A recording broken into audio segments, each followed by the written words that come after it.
Hi everyone, this is Catherine Donovan, and I have more on the Rooster Teeth fairy tale special. No, fairy tale Rooster Teeth special. So I have another idea that I have. You guys probably must be wondering, how many ideas does she have? A lot. Got a problem with that? Okay. Um, yeah.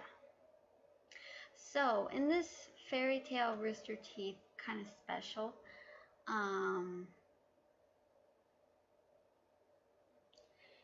in part of the segment and the whole journey of clearing Sabertooth's name, there's this one part, and it's kind of a little sad because Lector notices that Sting is like goofing off with FOWL CHOPPER Guild, and they're just messing around, and Lecter's just watching, and he's like feeling a bit jealous, and he feels so left out.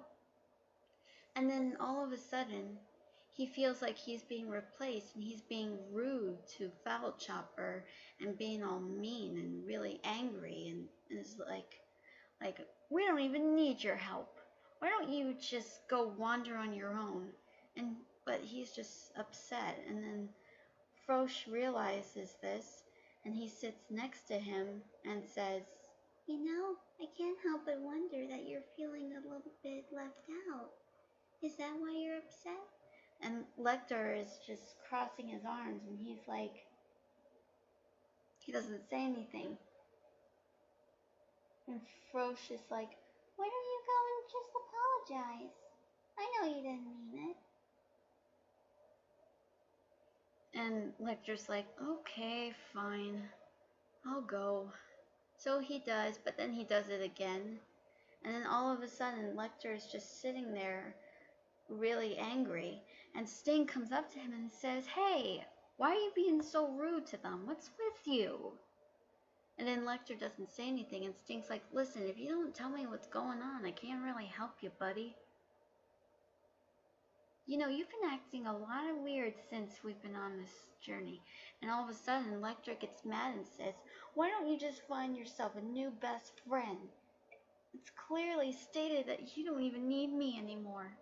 And Sting just looks at him in horror like, "What? Why would you even say that?" And then Lecter begins to cry and says, "Because you're having so much fun with them, and I feel so left out. It's not fair. I just don't like them because I feel so jealous that you get to fool around with them. You get to have fun. It's like you guys are just like buddies or something." And Lecter's crying, and Sting feels bad. He's like, "Hey, Lecter, I would never replace you. We're just roughhousing with one another because you know something?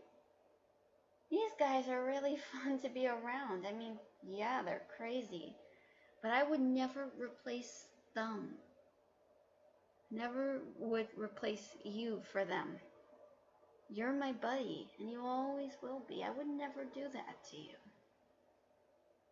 And then Lecter feels so bad, and he's crying, and he's like, "I'm sorry, Sting. I just wanted you to know that I just don't want you to replace me. I don't want him to feel left out." And Sting's like, "Oh, you'll never feel left out. I should have asked. I'm sorry." And they're like both apologizing, and they're making up. And then FOWL CHOPPER's like, "Hey, what's going on?" And Sting's like, nothing." And then the rest of FOWL CHOPPER is a little nervous when they saw Lecter. Lecter just looks at them, and then he smiles, and he's like apologizing, and he's becoming a lot nicer. And Frosh and Rogue are watching. They're like, "I think it's gonna work out fine." Oh yeah, and I also came up with this intense scene. This intense scene where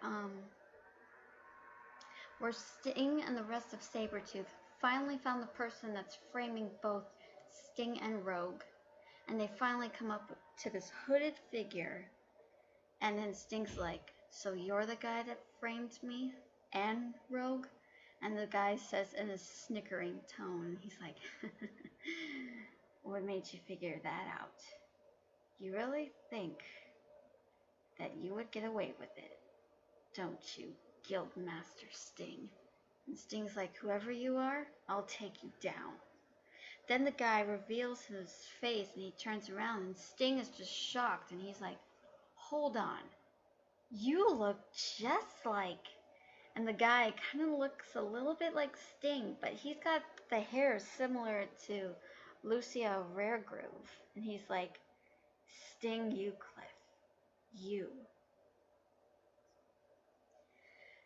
Isn't that nice? You know, I was gonna make my hair look like yours, but I don't know. I didn't want to change that.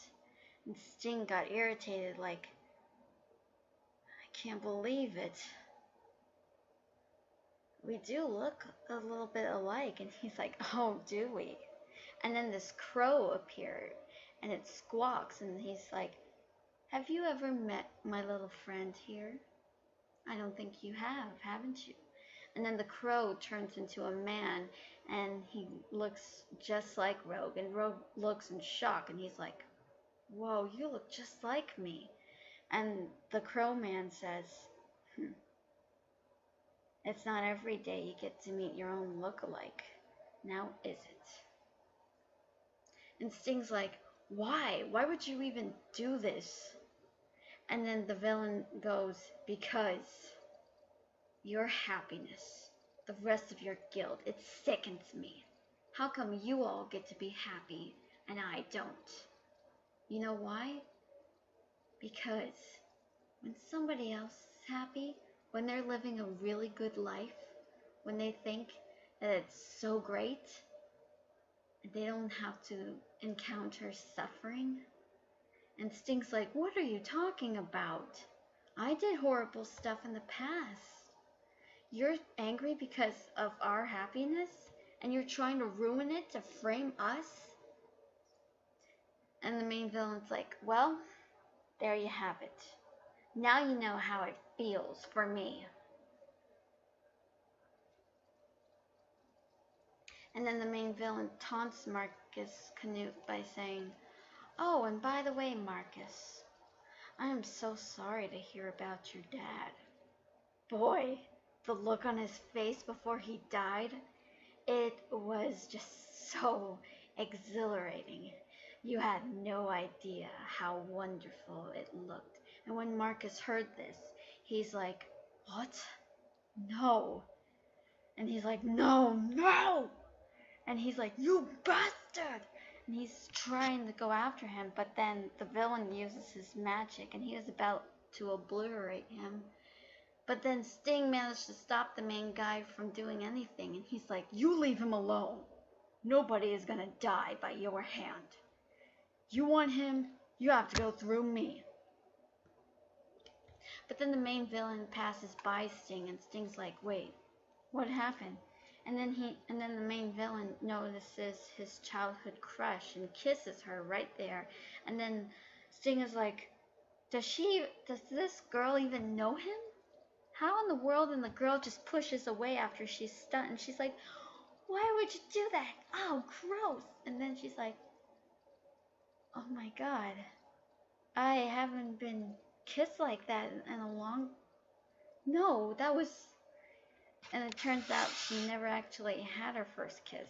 Sure, she had her first boyfriend, but never her first kiss. And then the main villain's like, you mean you never had your first kiss? Why, your boyfriend was disgusted of you? Well, maybe he should. And the rest of SABERTOOTH are like, why you? And they're trying to attack him, but the main villain's like, faster, stronger. He tries to take down FOWL CHOPPER, but FOWL CHOPPER managed to fight back. And then Juniper looks at the villain and he's like, you remind me of some... No, you aren't the friend I used to have when I was a boy. And he's like, so you finally remember me. Well, it's been a long time now, hasn't it? And then Juniper's like, Why did you do all this? Why did you have to go and kill Marcus's father? And why did you have to go and frame Sabretooth? I don't understand. And then the main villain goes, it's because nobody had mercy on me, and nobody had mercy on my mother. So why should I give mercy to those that don't really know the true meaning of suffering? So yeah. The true meaning of suffering, it kind of sounds like Buddha is, like something of the Buddha, like if,